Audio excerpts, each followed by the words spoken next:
Crazy God story. When my full-time job used to be fixing cars for broke people for free without ever charging anyone for any work, God always provided all of my needs, and my life became unexplainable apart from God.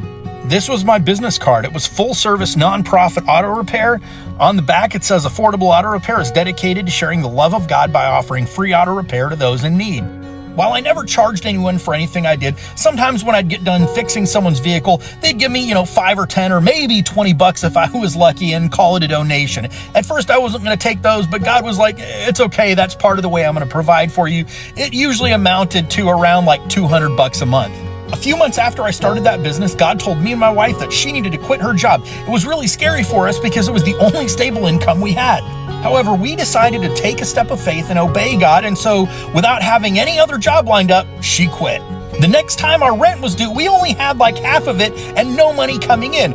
Me and my wife prayed about it, and we felt like God was telling us to write a check. Even though we couldn't cover it, He told us He could. I wouldn't tell people to write a check that they couldn't cover normally, but when God tells you to do something, you gotta obey. So I obeyed God and took a check to my landlord. As I was leaving his house, I got a phone call from a guy who worked at a ranch. They had 2 vehicles that were broke down that they wanted me to fix. He told me they were going to pay me like I was a regular shop, and they refused to not let me take that money. I made enough from that to cover the check for the rent, pay all my utilities for the month, and stock my fridge and pantry full of groceries. And what blows my mind is the check I wrote my landlord got delayed and didn't hit my bank until after I got paid from that job. The next month, a construction company called me. They had a truck that they wanted me to fix. They offered to pay me half of the $6,000 that Ford was charging them. The following month, my wife got a job as a property manager at an apartment complex. She was required to live on site. So in addition to her regular salary, they gave us a free apartment and paid our water and electricity. I did mobile auto repair out of a beat-up car. There was a couple that wanted to bless me, so they bought me a work truck.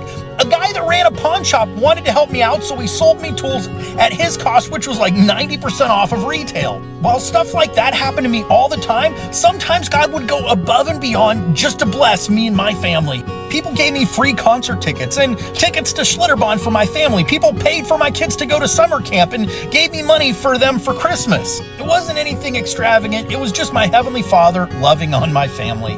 Now here's the thing, I'm nothing special. I don't have amazing faith. I'm just a regular guy who made a habit of saying yes to God. God will take anybody who says yes to Him and lives by faith and turn their life into a crazy God story.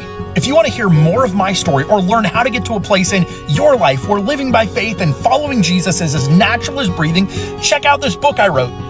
You can download a free PDF copy at crazygodstory.com and also find links there to the print edition.